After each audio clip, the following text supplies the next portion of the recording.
Sa ngalan ng Ama, at ng Anak, at ng Espiritu Santo. Amen. Sumainyo ang Panginoon. At sumaiyo rin. Mga kapatid, aminin muna natin ang ating mga nagawang kasalanan upang tayo maging karapat-dapat gumanap sa ating banal na pagdiriwang.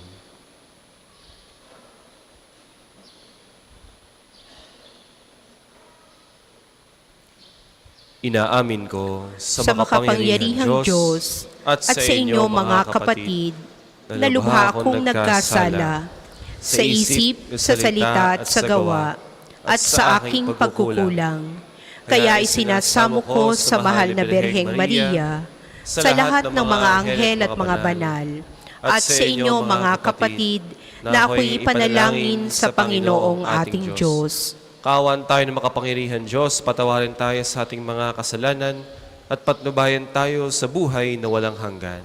Amen.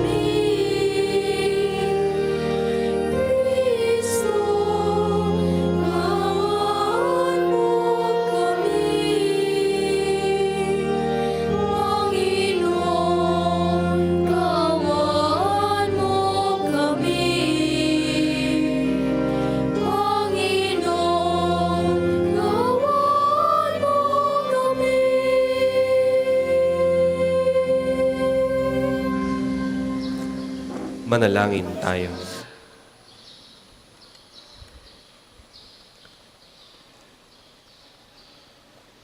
Ama namin makapangyarihan, gawin mong ang ginanap naming Pasko ng pagkabuhay ay maisaloob namin at maisakatuparan sa pagtataguyod mo sa pamamagitan ni Jesucristo, kasama ng Espiritu Santo, magpasawalang hanggan.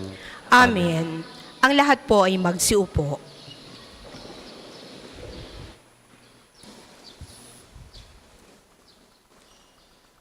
Pagbasa mula sa mga gawa ng mga apostol. Pagdating namin sa Roma, si Pablo ay pinahintulutang umupa ng sariling tirahan kasama ang isang kawal na pinakatanod niya. Makaraan ng 3 araw, inanyayahan ni Pablo sa isang pulong ang mga pangunahing Hudyo sa lungsod. Na magkatipon na sila, sinabi niya, "Mga kapatid, bagamat wala akong ginawa laban sa ating bansa o sa mga kaugalian ng ating mga ninuno, hinuli ako sa Jerusalem at isinakdal sa kinatawan ng pamahalaang Romano. Matapos akong litisin, ako sana'y palalayain na sapagkat wala naman akong ginawa na dapat parusahan ng kamatayan. Ngunit tumutol ang mga Hudyo, kaya't napilitan akong dumulog sa emperador. Bagamat wala akong sakdal laban sa ating mga kababayan, nagagapos ako ng tanikalang ito dahil kay Jesus, ang pag-asa ng Israel. Yan ang dahilan kung bakit hindi rin kong makausap kayo. Humugit kumulang sa 2 taong nanira si Pablo sa Roma, sa bahay na kanyang inuupahan, at tinanggap niya ang lahat ng nagsadya sa kanya. Hayagan at walang sagabal na nangangaral siya tungkol sa paghahari ng Diyos at sa Panginoong Jesucristo." Ang salita ng Diyos. Salamat sa Diyos. Ang tugon po sa Salmo, "Poon ang mga mabuti ay kapiling mo parati." Poon ang mga mabuti ay kapiling mo parati. Ang Panginoon Diyos ay matatagpuan sa banal na templo, at doon naman sa mataas na langit, naroon ang trono. At ang magbuhat doon ay pinagmamasdan ang lahat ng tao. Walang maliligid anuman ang gawin ng lahat ng ito. Poon ang mga mabuti ay kapiling mo parati. Lahat ng mabuti, pati ang masama, ay sinisiyasat. Namumuhing lubos siya sa suwail na wala ng batas. Ang poon ay tapat, sa gawang mabuti siya ay nalulugod, at sa piling niya, mabubuhay silang sa kanya sumunod.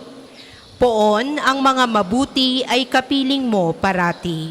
Ang lahat po ay magsitayo.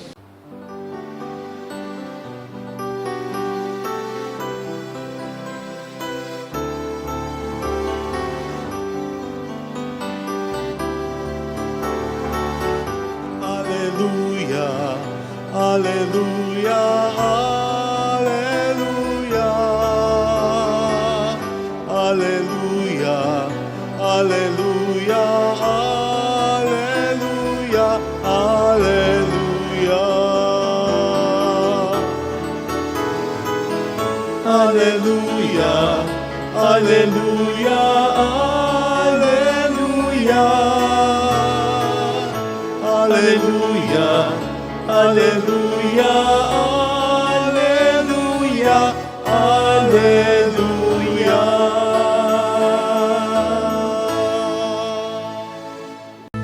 Sumainyo ang Panginoon. At sumaiyo rin. Ang mabuting balita ng Panginoon ayon kay San Juan. Papuri sa iyo, Panginoon. Noong panahong iyon, lumingon si Pedro at nakita niyang sumusunod ang alagad na minamahal ni Jesus. Iyang humilig sa dibdib ni Jesus nang sila naghahapunan at nagtanong, Panginoon, sino po magkakanulo sa inyo? Nang makita siya ni Pedro, tinanong nito si Jesus, Panginoon, ano po naman ang mangyayari sa taong ito? Sumagot si Jesus, kung ibig kong mabuhay siya hanggang sa pagbabalik ko, ano sa iyo? Sumunod ka sa akin. Kumalat sa mga kapatid ang balitang hindi mamamatay ang alagad na ito. Bagamat hindi sinabi ni Jesus na hindi siya mamamatay, kundi kung ibig kong mabuhay siya hanggang sa pagbabalik ko, ano sa iyo? Ito nga ang alagad na nagpapatotoo tungkol sa mga bagay na ito. Siya rin ang sumulat ng mga ito at alam naming tunay ang kanyang patotoo. At marami pang ginawa si Jesus na kung susulating lahat, inaakala kong hindi magkakasya kahit sa buong daigdig ang mga aklat na masusulat. Ang mabuting balita ng Panginoon. Pinupuri ka namin, Panginoong Heso Kristo. Ang lahat po ay magsiupo. Magandang umaga po sa inyo lahat at welcome po sa pambansang dambana ni Santo Padre Pio. Tayo po ngayon ay nasa dulo ng ating pagdiriwang ng Easter season, Saturday in the 7th week of Easter. Matatapos na po at tamang-tama ang ating naging pagbasa ng mabuting balita. Ito po yung dulo ng mabuting balita din ni San Juan. Siguro kaunting konteksto po sa kwento. Bago po itong eksena na tinanong ni Pedro ang ating Panginoon, ano pong mangyayari kay Juan? Bago po yan, sinabi ng ating Panginoon kay Pedro kung ano ba ang mangyayari sa kanya. Na siya ay dadalhin sa lugar na hindi niya inaasahan, para bang kaunting pasilip sa kanyang magiging kamatayan. Kaya natural, tatanungin niya, kung ito ang sinabi ng Panginoon sa aking buhay, ano naman po ang mangyayari sa Kanya? Yan po yung natural sa ating pagiging tao. Yung tayo ay merong pakialam sa iba. Minsan pa nga po'y sumusobra ng pakialam at tayo nangingialam na sa may buhay ng may buhay. Hindi lamang po chismis. Minsan po tayo ay nangi-stock pa. May mga tao pong ganyan, na walang ginawa sa kanyang buong mag-araw, kundi bantayan ang buhay ng iba, maging updated, At minsan hindi lang po updated, siraan, kutsaan, manira, Ang tawag po doon ay mga troll, Kayo po ba yung mga troll? Nang tayo ay sobra nating pagkaabala sa buhay ng ibang tao. Pero paalala sa atin ng mabuting balita, mahalaga na tayo ay merong pakialam at concern sa ibang tao. Hindi naman po yan tinatanggal sa atin ng ating Panginoon. Pero binibigyan pansin sa atin ng mabuting balita na huwag natin kakalimutan na mas mahalaga din ang iyong sarili. More specifically, yung kaligtasan ng ating kaluluwa. Sabi ng ating Panginoon, kung ibig kong mabuhay siya hanggang sa pagbabalik ko, ano sa iyo? What does this concern of you? Hindi ito para iyong pakaisipin, pagnilay-nilayan. Ang mahalaga para sa iyo, Pedro, sumunod ka sa akin. No? Come follow me. No? Hindi na para sa iyo alamin ano ba ang magiging kinahihinatnan ng buhay ni Juan. Ang mahalaga mong tingnan, ano bang kahihinatnan ng iyong buhay. Ano? Mga kapatid, sa panahon ngayon, madali na tayo ay maging abala to be concerned with the lives of other people. No? Salamat na lamang po sa social media. Madali pa tayo maging updated. Madali din tayo na tayo ay maririndi sa mga pangyayari. No? Pangyayari sa bansa, pangyayari sa ibang bansa, mga ganap sa iyong kaibigan, sa trabaho, sa iyong paboritong sports team, sa entertainment, etc. No? Madali na tayo ay baka tayo mabingi sa lahat ng ito. No? Kumbagay sa lengguwahe ng mga Batanggenyo, no, tayo po ay mual na. No? Punong-puno na po yung ating bibig. No? Kung sa handaan, no, yung ating plato po ay punong-puno na. No? Ikay may alala ka na sa iyong sariling buhay, sa iyong pamilya, yung para sa iba po, no, yung kanilang sariling kalusugan, no. Dadagdagan mo pa ng problema ng ibang tao, iisipin mo pala sila. Ano? Kaya, we already have so much on our plate. Bakit hindi na lang muna doon tayo magsimula, no? Muli, hindi ko po sinasabi na wala na dapat tayong pakialam sa buhay ng ibang tao. Yan ay bahagi ng turo sa atin ng ating Panginoon. No? To love our neighbor as ourselves. No? Pero bago yon, how can we love our neighbor if we do not love ourselves? No? Especially yung ating kaluluwa. No? Kaya muli, paalala sa atin ng ating Panginoon sa mabuting balita, no? Come follow me. Atin munang pakialamin ang ating sarili, no? Ang kaligtasan ng ating kaluluwa at tayo ay sumunod sa ating Panginoon. Ang lupa'y nayanig, ito din ay tumahimik, dahon ay tumindig, bilang hukom dahil.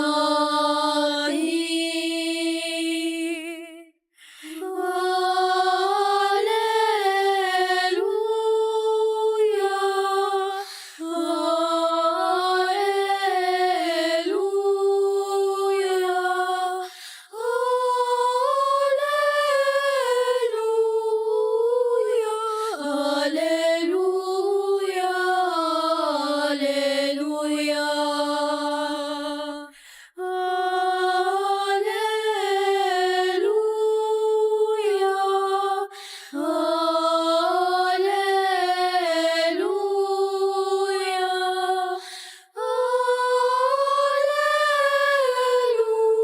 alleluia,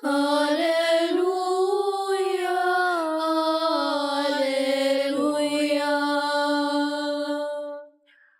Ang lahat po ay magsitayo. Manalangin kayo mga kapatid upang ang paghahain natin ay kalugdan ng Diyos amang makapangyarihan.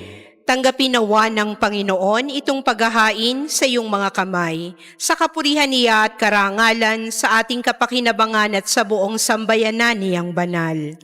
Ama namin lumikha sa banal na paghahain ito, may handa nawa ang aming kalooban sa pagdating ng Espiritu Santo na siyang ikapagpapatawad ng mga kasalanan. Iniluluhog namin ito sa pamagitan ni Jesucristo kasama ng Espiritu Santo magpasawalang hanggan. Amen.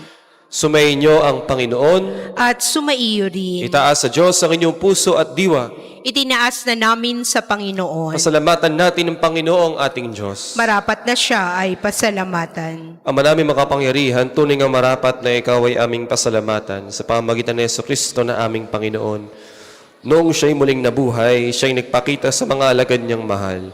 Samantalang siya'y kanilang kapisan, siya'y umakyat sa kalangitan. Sa kanyang pagluklok sa kanang kamay mo, kaming mga kapwa niya'y di na rin iba sa iyo. Kaya kay isa ng mga anghel nagsisiawit ng papuri sa iyo, nang walang humpay sa kalangitan, kami nagbubunyi sa iyong kadakilaan.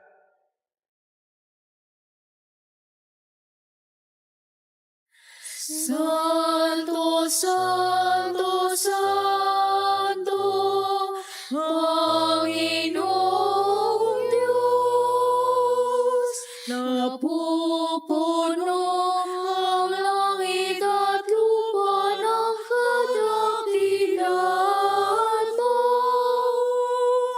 Hosana, Hosana, Hosana sa kaitaasan.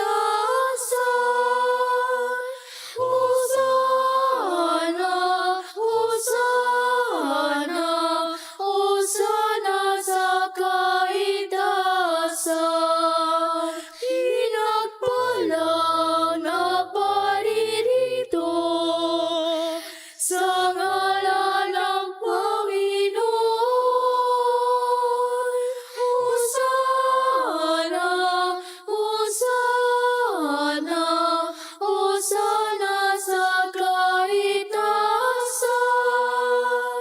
Hosana, Hosana, Hosana sa kaitaasan. Kung hindi po kayang lumuhod, ay manatili pong nakatayo ng may paggalang. Ama naming banal, ikaw ang bukal ng tanang kabanalan, kaya't sa pamagitan na iyong Espiritu, gawin mong manal ang mga kaloob na ito upang para sa amin ay maging katawan at dugo ng aming Panginoong Hesukristo. Bago niya pinagtiis ang kusang loob na maging handog, hinawakan niya ang tinapay. Pinasalamatan kanya, pinaghati-hati niya yon, iniabot sa kanyang mga alagad at sinabi, "Tanggapin ninyong lahat ito at kanin. Ito ang aking katawan na ihahandog para sa inyo."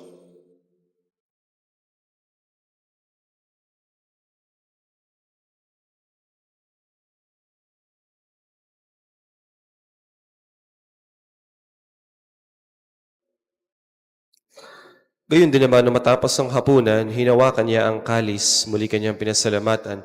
Iniabot niya ang kalis sa kanyang mga alagad at sinabi, "Tanggapin ninyong lahat ito at inumin. Ito ang kalis ng aking dugo, ng bago at walang hanggang tipan. Ang aking dugo na ibubuhos para sa inyo at para sa lahat, sa kapagpapatawad ng mga kasalanan. Gawin ninyo ito sa pag-alala sa akin."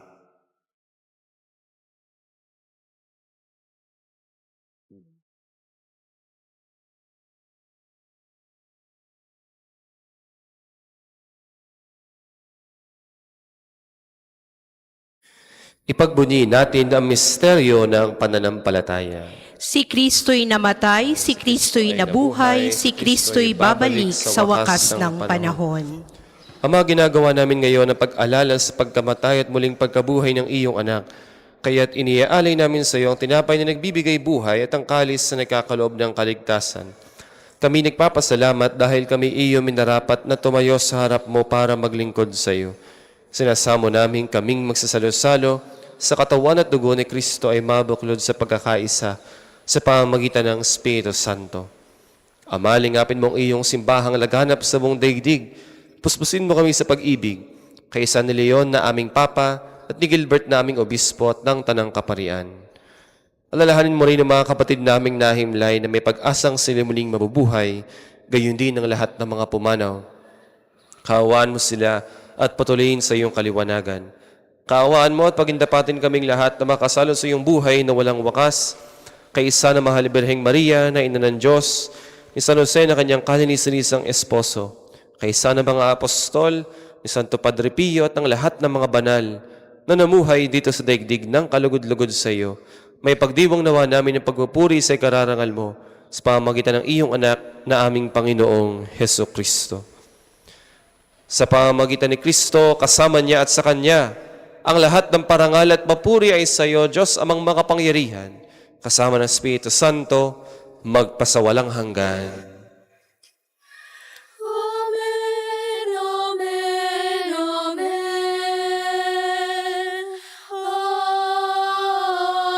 Amen.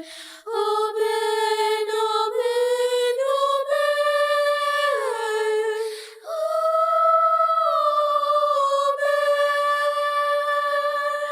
Ang lahat po ay magsitayo.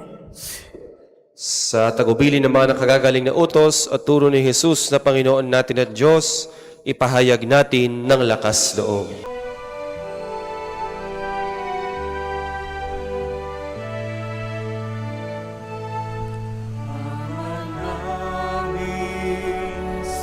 Sumasalangit ka, sambahin ang ngalan mo. Mapasa amin ang kaharian mo, sundin ang loob mo. Dito sa lupa, parang sa langit, bigyan mo po kami ngayon ng aming kakanin sa araw-araw at paglawarin mo kami sa aming mga sala para napagpapatawad namin sa nagkakasala sa amin. At huwag mo kaming ipahintulot sa gusto, at iadya mo kami sa lahat ng masama. Hinihiling namin kami i-adjust sa lahat ng masama pagkalooban ng kapayapaan araw-araw, iligtas sa kasalanan at ilayos sa lahat ng kapahamakan samantalang aming pinananabigan ang dakilang araw ng pagpapahayag ng tagapagligtas naming si Hesu Kristo. Sapagkat sa'yo nagmumula ang kaharian at kapangyarihan at kaluwalhatian magpasawalang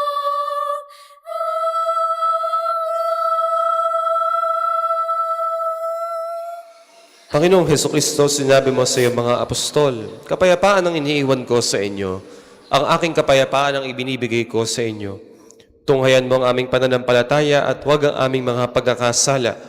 Pagkalooban mo kami ng kapayapaan, pagkakaisa ayon sa iyong kalooban, kasama ng Espiritu Santo, magpasawalang hanggan. Amen. Ang kapayapaan ng Panginoon ay laging sumainyo, At sumaiyo rin. magbigayan kayo ng kapayapaan sa isa't isa. Peace be with you. Kordero ng Diyos na nag-aalis ng mga kasalanan ng sanlibutan, maawa ka sa amin. Kordero ng Diyos na nag-aalis ng mga kasalanan ng sanlibutan, maawa ka sa amin. Kordero ng Diyos na nag-aalis ng mga kasalanan ng sanlibutan, ipagkaloob mo sa amin ang kapayapaan. Kung hindi po kayang lumuhod, ay manatili pong nakatayo ng may paggalang.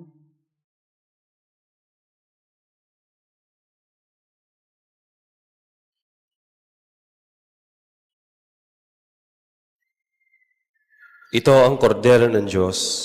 Ito ang nag-aalis ng mga kasalanan ng sanlibutan. Mapalad ang mga inanyayahan sa kanyang piging. Panginoon, hindi ako karapat-dapat karapat-dapat na magpatuloy sa iyo, ngunit sa isang salita mo lamang ay gagaling na ako.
Manalangin tayo.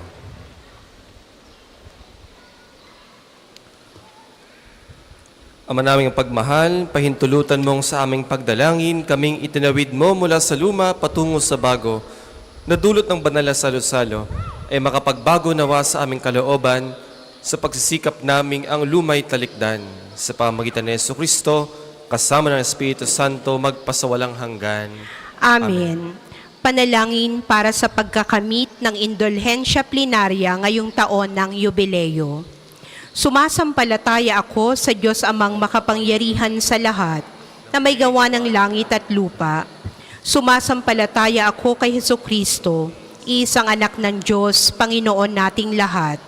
Nagkatawang tao siya lalang ng Espiritu Santo. Ipinanganak ni Santa Mariang Birhen. Pinagpakasakit ni Poncio Pilato. Ipinako sa krus na matay inilibing. Nanaog sa kinaroroonan ng mga yumao. Nang maikatlong araw na buhay na maguli, umakyat sa langit, naluluklok sa kanan ng Diyos Amang makapangyarihan sa lahat. Doon nagmumulang paririto at huhukom sa nangabubuhay at nangamatay na tao. Sumasampalataya naman ako sa Diyos Espiritu Santo, sa banal na simbahang Katolika, sa kasamahan ng mga banal, sa kapatawaran ng mga kasalanan, sa pagkabuhay na maguli ng nangamatay na tao, at sa buhay na walang hanggan. Amen. Sumainyo ang Panginoon, At sumaiyo rin. pagpalain kayong lahat na makapangyarihan Diyos, ang Ama, Anak at Espiritu Santo. Amen. Tapos na ang misa, humayo kayong mapayapa. Salamat sa Diyos. Diyos.